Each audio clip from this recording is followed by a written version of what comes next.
नमस्कार, मैं सुदामा प्रसाद, आरा सांसद, CPI-ML भाकपा माले। सहारा का मुद्दा जो है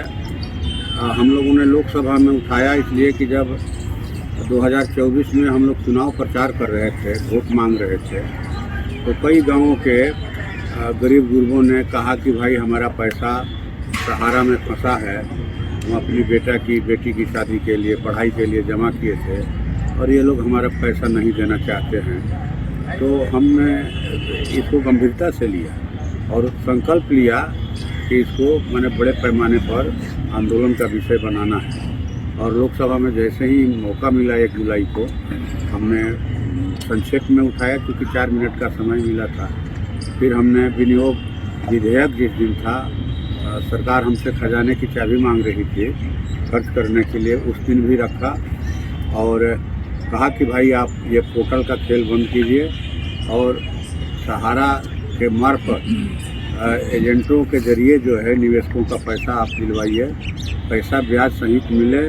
और जिन एजेंटों या निवेशकों की मौत हुई है उनको 10 लाख का अतिरिक्त मुआवजा दिलवाया जाए।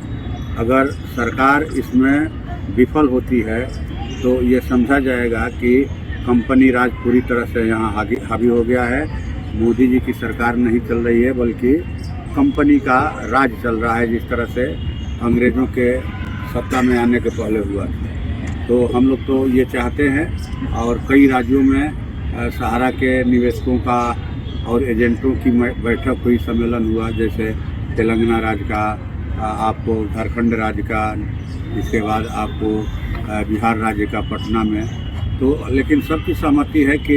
लोकसभा के अंदर उठे ये सवाल, विधानसभा के अंदर उठे सवाल, लेकिन इस सवाल का हल जो है सड़कों पर होगा और तमाम निवेशकों को, एजेंटों को इसमें शामिल होकर ठीक उसी तर्ज पर जिस तरह से तीनों कृषि कानूनों को वापस कराने के लिए,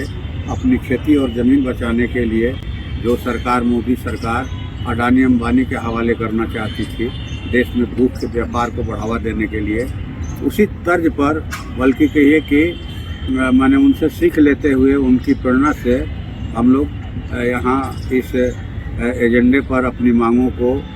मनवाने के लिए, अपना खून पसीने का पैसा वापस कराने के लिए हम लोग सड़कों पर भी आंदोलन करेंगे। और जब बजट सत्र शुरू हो गया है, अभी 14 फरवरी से 9 मार्च तक स्थगित है सदन, फिर 10 मार्च से शुरू होगा और 5 अप्रैल तक चलेगा। तो इसी दरमियान 2 अप्रैल को पूरे देश के सहारा निवेशक, देश के सहारा एजेंट 2 अप्रैल 2025 को नई दिल्ली के जंतर मंतर पर सदन के, पार्लियामेंट के सामने जो है 1 दिवसीय धरना प्रदर्शन करेंगे और अपनी मांगों को जोरदार तरीके से उठाएंगे कि सरकार उनका पैसा दे। मेहनत का पैसा है, खून पसीने का पैसा है, पेट काट करके जमा किया गया पैसा है सहारा में, इसलिए उनकी मांगों को सरकार संवेदनशील होकर के पूरा करे। और जो कहा जाए कि माने दुख पसरा हुआ है सहारा निवेशकों और एजेंटों के घरों में, उस दुख के निवारण का कारण बने, दुख को और बढ़ाने का कारण नहीं बने, बल्कि उनके दुख को दूर करे। अन्यथा जो है आने वाले दिनों में जिस तरह से झारखंड में सहारा परिवार के लोगों ने, सहारा के निवेशकों और एजेंटों ने भाजपा को, एनडीए को मज़ा चखाया, उसी तरह से कमर कस करके इस बार बिहार में मज़ा चखाएंगे। मन बन चुका है, इसलिए सरकार माने अनसुनी नहीं करे हमारे मांगों को, हमारी गंभीर मांगों को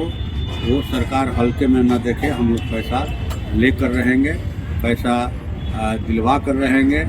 चाहे इसके लिए जो भी हम लोग को करना पड़े, सदन के अंदर आवाज़ उठाना पड़े या सड़कों पर लोकतांत्रिक तरीके से, संवैधानिक तरीके से, शांतिपूर्ण तरीके से हम लोग को धरना प्रदर्शन करना पड़े, हम लोग करेंगे और अपना पैसा लेकर रहेंगे। नमस्कार, धन्यवाद। और ये अपील पूरे देश के सहारा निवेशकों से, एजेंटों से कि आप 2 अप्रैल को नई दिल्ली के जंतर मंतर पर भारी तादाद में जुटे, अपनी एकता का परिचय दें, क्योंकि ये लोग समझते हैं कि हम बिखरे हुए हैं, हम उनसे अपना पैसा नहीं मांग सकते हैं। हमारी आवाज़ जो है बिखरी हुई है, इसीलिए आप तमाम साथियों से निवेदन है कि आप 2 अप्रैल 2025 को नई दिल्ली के जंतर मंतर पर 11 बजे दिन में इकट्ठा होकर अपनी एकजुटता का परिचय दें, अपने खून पसीने की कमाई को वापस लाने के लिए आवाज़ बुलंद करें। धन्यवाद। जिंदाबाद प्रसाद, जिंदाबाद जिंदाबाद जिंदाबाद। जिंदाबाद।